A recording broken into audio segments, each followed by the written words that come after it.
making a lot of money because of us, and whoa, they're making money too because of us, and we're not paid yet. In 97, we had sold 28 million records, but we only made 2 pennies per record. 2 cents per girl. So 2 cents for Terry, 2 cents for Maxine, 2 cents for Cindy, 2 cents for me. Have you heard about Dawn Robinson's incredible career story? The one where she went from being an R&B superstar to facing homelessness and losing her home? Yeah, we were just getting started and it was over before we knew it. So Raphael was not nice. I couldn't stand it. I couldn't do it anymore. I wasn't going to hang anymore because I lost my house during that whole thing. You know, the famous singer from America. She's got this amazing talent for writing songs and acting, and she's been around for a while. However, her journey in the industry hasn't been smooth sailing. Let's go back in time to about 30 years when Dawn first became super famous in the music world. She was part of a really popular girl group called En Vogue. They were huge, topping charts all over the world. But here's the kicker. Something unexpected happened to Dawn's career. What could it be? Stick around to find out because it's a real surprise. With over 11 million records sold both on her own and as part of groups like En Vogue and Lucy Pearl,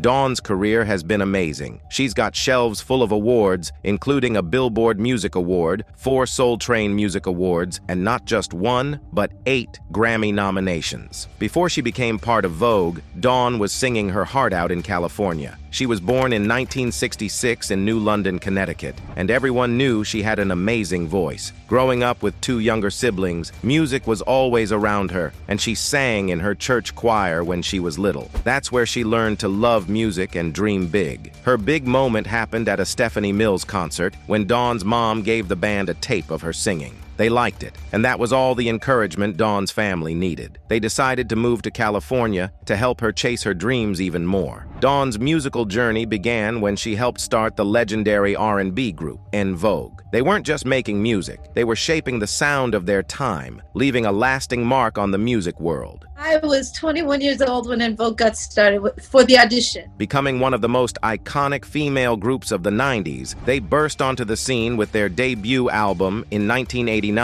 By 1990, their single Hold On soared to #1. Their albums Born to Sing and Funky Divas were instant hits, going platinum and earning them MTV Video Music Awards. Tracks like Free Your Mind in 1993 kept their momentum going. In 1996, their hit Don't Let Go, Love from the Set It Off soundtrack became a global sensation, reaching platinum status. But then, in a twist nobody saw coming, Robinson left En Vogue in 1997 after a contract dispute. The sudden departure of Robinson from the group led the other 3 members to scramble, needing to re-record almost the entire album, which was nearly finished at the time of her exit. The result was EV3, released in June 1997, now with the quartet becoming a trio. While the album debuted with their highest first-week numbers ever, it received mixed reviews from critics, particularly about its overall production. In addition to the hit Don't Let Go, the album spawned 2 other singles, Whatever and Too Gone Too Long, both making it into the top 40. However, their 4th album, Masterpiece, underperformed, contributing to their label dropping them. Maxine Jones left the group in 2001 to focus on her daughter, and Amanda Cole replaced her briefly. However, Cole didn't feel creatively fulfilled and left after recording just 1 holiday album. Rona Bennett joined in 2003, but the lineup remained fluid, with Robinson, Jones, Cole, and Bennett all floating in and out of the group. The original lineup reunited for a special tribute at the BET Awards in 2008, which sparked discussions of a permanent reunion. They embarked on a 20th anniversary world tour covering North America, Europe, and Japan, and performed at the Essence Music Festival the following year. However, disagreements arose again, leading to Robinson's departure in 2010 and Jones's in 2011. In 2012, Robinson and Jones discussed the group's divide, primarily regarding contract disputes and expectations placed on them that they couldn't agree with. Why did you leave?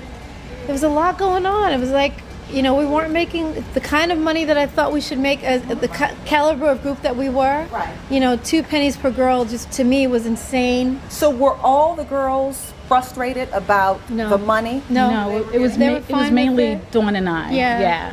You said Cindy and Harry were They were fine. They were fine with it. Yeah. They really were. They didn't want to negotiate. Dawn revealed the reason why she left was the group wasn't getting fair pay for their big success. Can you believe it? Even though they were huge on the charts, they were only getting 2 cents for each record sold. Things got worse when MC Hammer, the famous rapper, stepped in. He was shocked by how little they were making and offered to help them understand their contracts. So what we got on the first album, we got on the second album, and the second album was even bigger than the first, and we're still getting the same money, and it was ridiculous. So I was like, you start waking up to see things, you're looking at your royalty statements, you don't understand the language of the contract that you initially signed. She said, "We were doing the lion's share of the work, but we were making the least. I started seeing it earlier. When you get into the industry, you come in after having a degree in accounting. You get caught up before you truly understand that contract and know what questions to ask. All of those contracts are written in Old English, and you're like, huh, nobody talks like that. We had legal counsel, but if you still don't understand, because it's not broken down in layman's terms for you, it's difficult to know the right questions to ask." Because we're not attorneys, we don't go in knowing these things right away. We did ask questions of our attorney, but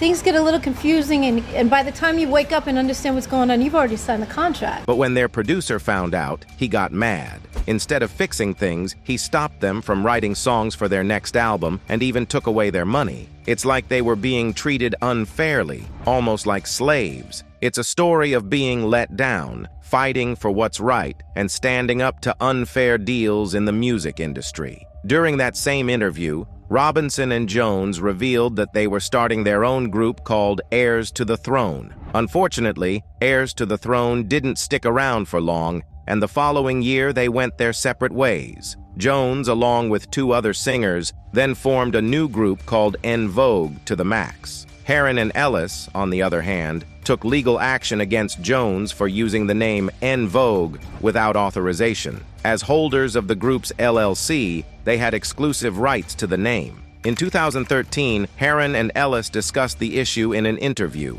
shedding light on the matter. Adding insult to injury, her former group members spread rumors about her being a diva, a narrative she strongly denies. In 1999, Robinson reunited with En Vogue to contribute to the movie Life by recording the jazz classic Drop Me Off in Harlem. That same year, her musical journey led her to collaborate with the group Lucy Pearl, featuring Raphael Saadiq and Ali Shaheed Muhammad from A Tribe Called Quest. The group released their debut album in May 2000. This album sold over 1 million copies globally, with the lead single Dance Tonight enjoying success on both the R&B and Billboard Hot 100 charts. Lucy Pearl promoted their album through tours in the US and internationally. The group's second single, Don't Mess With My Man, also found success, particularly in the UK and France, matching the US chart performance of their debut single. However, as history repeated itself, Robinson left the group due to issues related to fair compensation. The contract stated that none of the group members were tied to an 8-year contract with their special deal. They were also allowed to work on other projects whenever they wanted. While Raphael thought it was a good idea for everyone,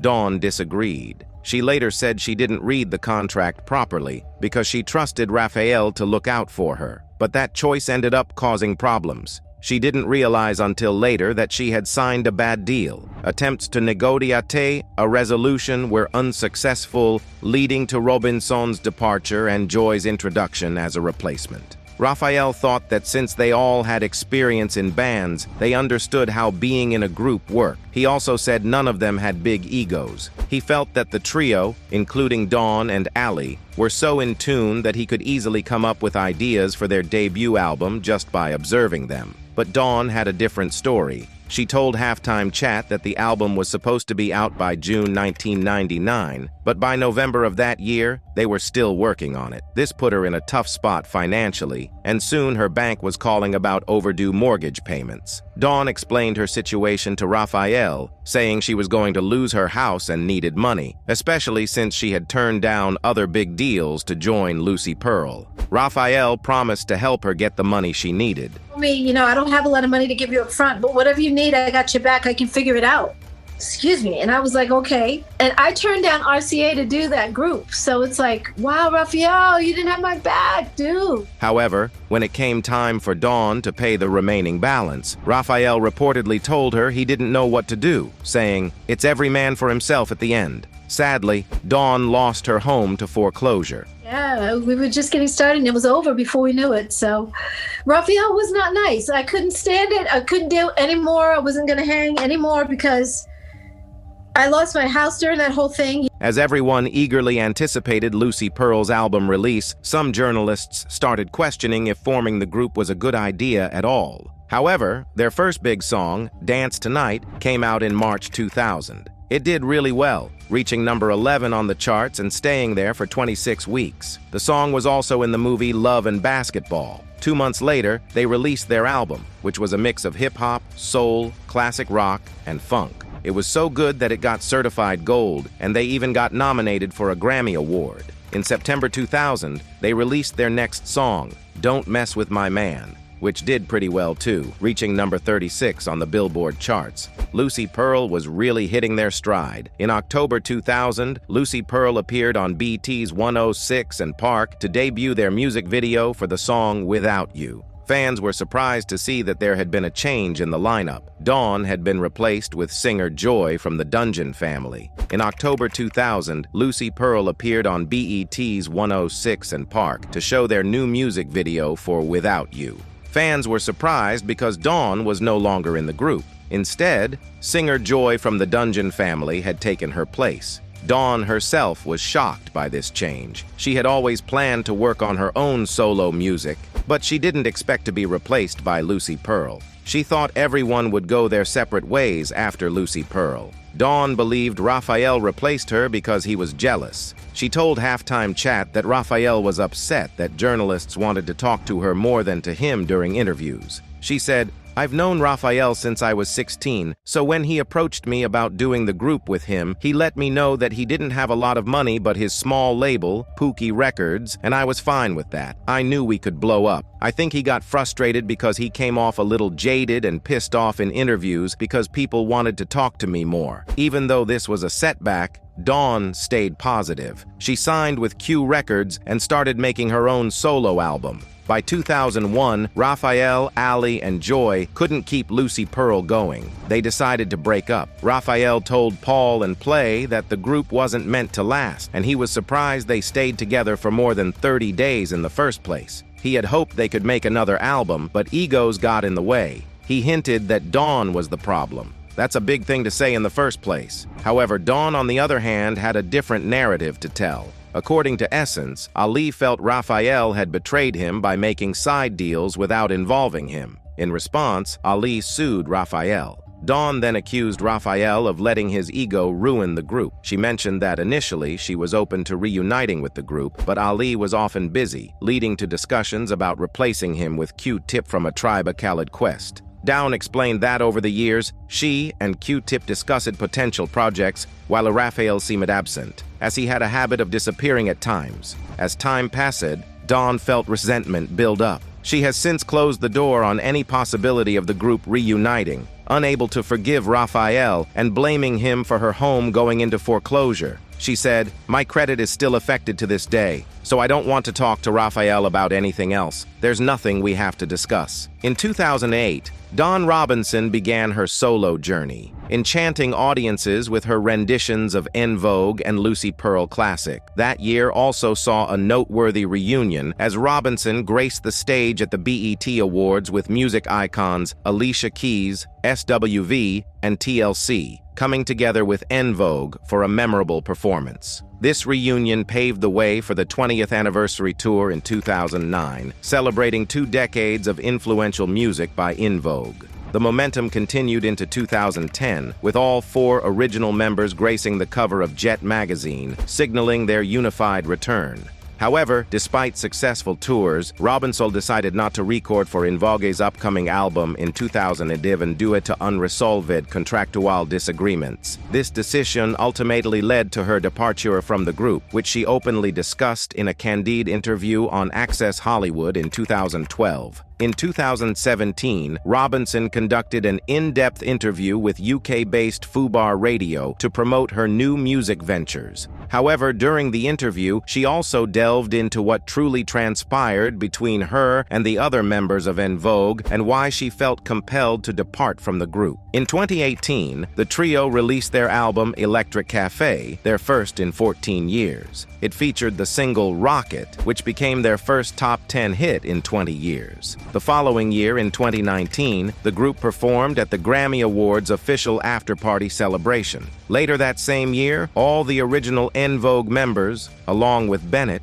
reunited for a one-time performance to honor music industry executive Sylvia Rhone at the City of Hope Gala. Even today, after winning numerous awards and selling over 20 million albums worldwide, En Vogue remains in demand, actively touring and recording. In 2020, they celebrated the 30th anniversary of their debut album, Born to Sing. An extended anniversary edition of the album, including newly remastered tracks and some new mixes, was set to be released on April 3rd, the same day the original album was released in 1990. In 2020, Essence interviewed Dawn asking, "How does it feel to be back with En Vogue?" To which Dawn said, "It feels like home, the family you haven't seen in a while. One of the things I missed was that we laughed a lot. Terry really missed her calling as a comedian. She's so funny. I love people that can laugh at themselves. We have our audience and they held a torch for us." Robinson also revealed the challenges she faced in standing up for her hard-earned money, attributing it to being a woman in the industry. She discussed how this reflects the difficulties women encounter when they assert their rights in the music industry. "The misconception about me is that I am difficult, a problem, a B-ality. But when people try to take your hard-earned money and you stand up for it, this is what happens when you're a woman. If I was a man, I wouldn't be accused of such things. I'm glad I stood up. I was just trying to see what was going on with us financially, because it wasn't making sense. And I realized after meeting with another lawyer that there were so many things in there that weren't in our favor." It's true that Dawn faced her fair share of struggles in the industry, but her resilience, talent, and hard work propelled her to stardom.